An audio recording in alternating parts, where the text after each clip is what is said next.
So, what games have you been playing this week, Henry? I've been playing a little top-down twin-stick shooter called Hong Kong Massacre, and I had to check the name, so I keep getting it mixed up whether it's Hong Kong or Tokyo. It's the Hong Kong Massacre. The is the button. The is the button. We've both been playing this, right? We got a key. It was released early in the week. I think it was Tuesday. Something like that. So tell us a little about the game, or tell the viewers and listeners. Right. So from their own little website, The Hong Kong Massacre is a fast-paced top-down shooter set in the city of Hong Kong.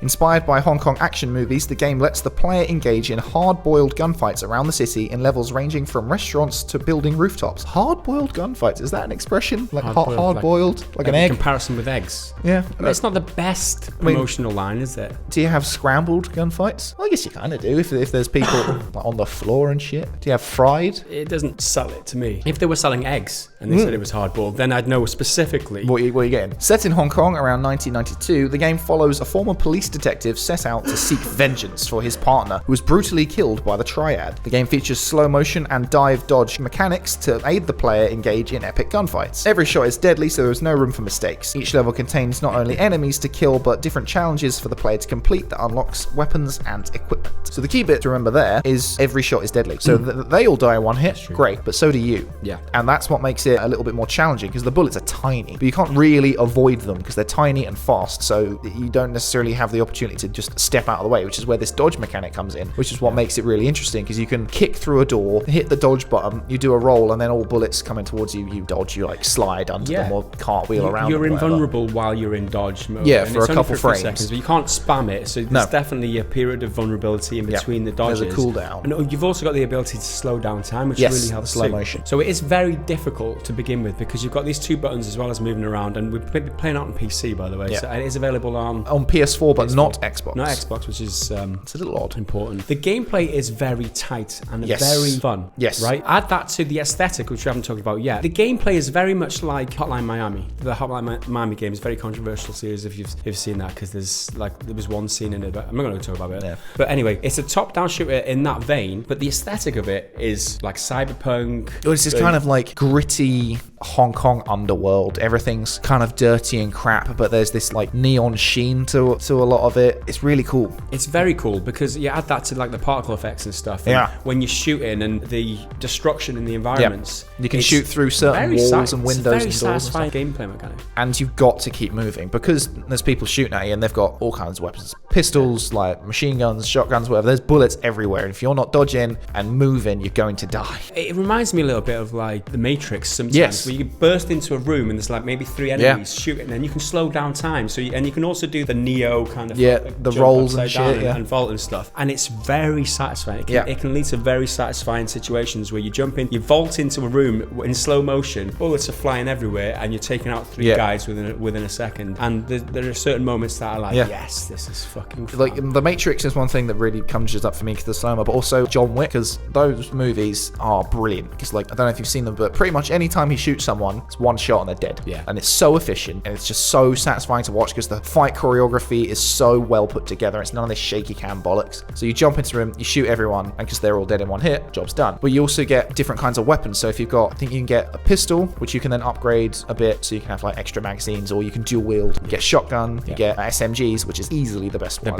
Easily the best one. Or like an assault rifle. Yeah. And you can dual wield the SMGs as well. Yeah, so there's a level of progression where you use, there's certain challenges at each level. There's like 3 challenges. So you do it within a time limit, you do it without slowing down time, and also there's a one that varies. Yeah, sometimes it's without like destroying any of the environments. You're just killing the human characters. Or every bullet hits a character. So based on these, really difficult to do. Difficult. Based on these 3 challenges per round, you can earn like credits or stars or whatever, and use those stars to unlock these parts of your weapons. So I fully unlocked the SMG straight away, because that is easily the best one. So I've got like a double the amount of starting ammunition, and also 2 magazines as well. So I went from 30 bullets to 120 bullets at the start of a round. Also, I've got increased rounds per minute. It's so good. You can just spam that fucker. You just run into a room. You don't even have to slow down time. You just literally, it's like a fucking minigun or something. It's so good. In some of the slightly harder levels, there's a lot of guys, so you will run out of ammo if you're not being economical with just clicking and shooting and not just spraying.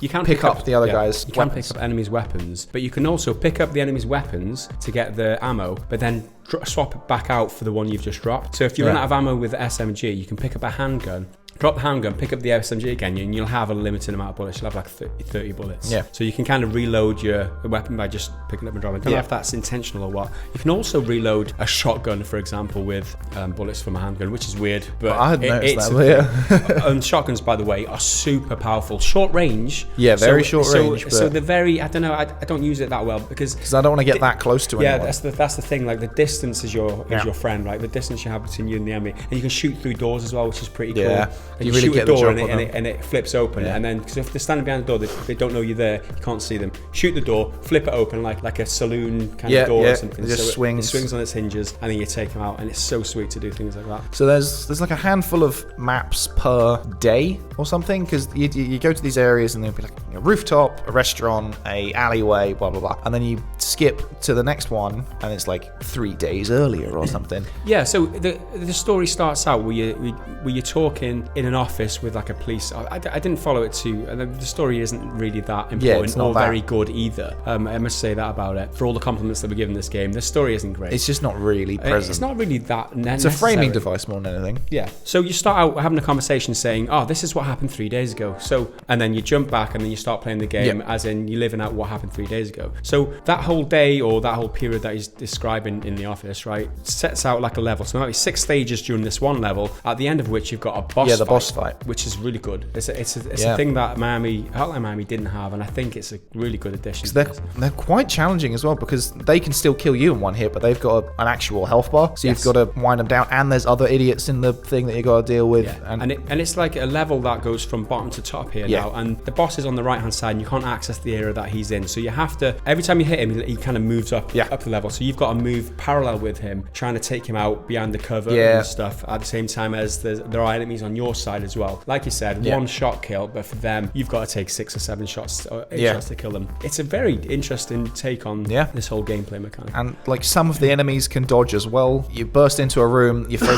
taking out a bunch of guys, and then there's some idiot round who's just cartwheeling over and over and then just gets the jump on you. And part of the reason I really like the difficulty is because it respawns you pretty much instantly. There's like a second or two loading and you're back. So the problem with a lot of these very challenging games is that you'll get really far and then you'll die, and not only do you have to get all that progress again, you have to wait ages for it to load back up. That really jars me. It's like playing Bloodborne's one I reference a lot because of the challenge, and I thought it was very challenging and everything like it's supposed to be, but then you got to wait for ages every time you die, and I just can't be arsed with it. I just want to get stuck in and fight the challenge, and face the challenge. Which is really good. I'm just Googling here the price of it. Do you know the price? Because we didn't actually pay for it. We got it sent. No, I thought it was about 13 to 15 on Steam, I think. It's an indie game developed by Vreski, designed by Anders Florin, self-published as well by Vreski. 78 on Metacritic that I'm looking at here. Google reviews in 94%, 7.9% by IGN. I don't even know where it is on Steam. I think it's about 7 on Steam. I think I read somewhere. That's quite important, because if you're paying $15 for a 7 or 8 out of 10 game, which I think it is, and from what I've played of it, I've probably played 3/4 of the game. I haven't completed it. And that weighs into your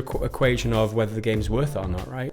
Because I think the gameplay is really tight, really solid. I think it is a really good game in terms of action. Just jump in and very play for 5 arcadey. minutes. It doesn't tie you into any sort of story. It's not heavy. There's nothing to it other than action gameplay, and that is the beauty of it, because it's simple. Although it's very difficult to start with. Yes, we should talk about the difficulty a little bit. You'll walk into a room and you're probably going to die quite quickly, but then over time you'll figure out where people are, and their routes aren't always exactly the same. They vary a little bit. Like one guy might be turning left down the corridor as opposed to right. So you go in, and by the time you've finished it, you know exactly where everyone is, and it's just pretty much super efficient gun placement. So the idea is you take everybody out on one level, and the level finishes, you go on to the next one. But to begin, until you get used to this pace of it, because it's very fast, you will die all the time. Yeah, a lot. It could be frustrating if it, like you said, if it didn't respawn you really quickly. Also, a nice touch is for me is the the soundtrack. Yes, I really like the music. Really cool. I think it's really cool. It's good. This is one song with like the slap bass and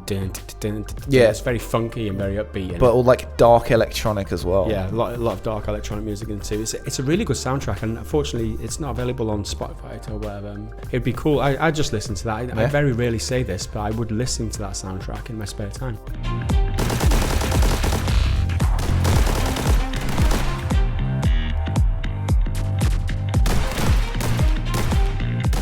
One thing I think is cool is because it's an indie game as well, the studio, as we said, Vreski, they're a 2-person studio, according to them on their website. So it's just these two guys in Malmö, I think, if that's correctly said, in Sweden. Sweden. Swedish. It's pretty cool. Yeah, it is very cool. Two-guy team. So on Steam, it's got 7 out of 10 reviews. Yes. The price is 10% off at currently £13.94, so it's around $15 or whatever if you're in America. Released on the 26th of Jan. You won't have to look at it once to figure out whether you like it or not, because the aesthetic is so good. Yeah. For me, I mean, personal taste, I think it looks spectacular. For an indie game for 13 quid. It's the particle effects and when bullets hit stuff and all that. It's very gory as well. Yeah. Like you shoot people, there's blood everywhere. I've played higher budget games that cost me a lot more, and I didn't enjoy it as much as I've enjoyed the gameplay in this. It's pure gameplay. It's pure fun, action, high octane stuff. And if you're into it, I would highly recommend it because I do love a good twin stick shooter. Yeah. And forget that it says 7 out of 10 or 8 out of 10. You're only spending 14 quid or whatever. Yeah. And you know you're going to get a limited gameplay, but I would recommend it. My only fault is that I could do with a little bit more story, but then again, I'm like, well, that's just distracting me from killing these fools. That's true. Those is our thoughts the Hong Kong Massacre. On the Hong Kong Massacre. Recommend. Check it out or don't check it out, but we are having a lot of fun playing it. Absolutely. This has been an extract from our Pretty Good Gaming weekly podcast. Be sure to head on over to patreon.com/prettygoodgaming to hear the full version. Give us a like, leave a comment down below, let us know what you think about the Hong Kong Massacre. Bye for now.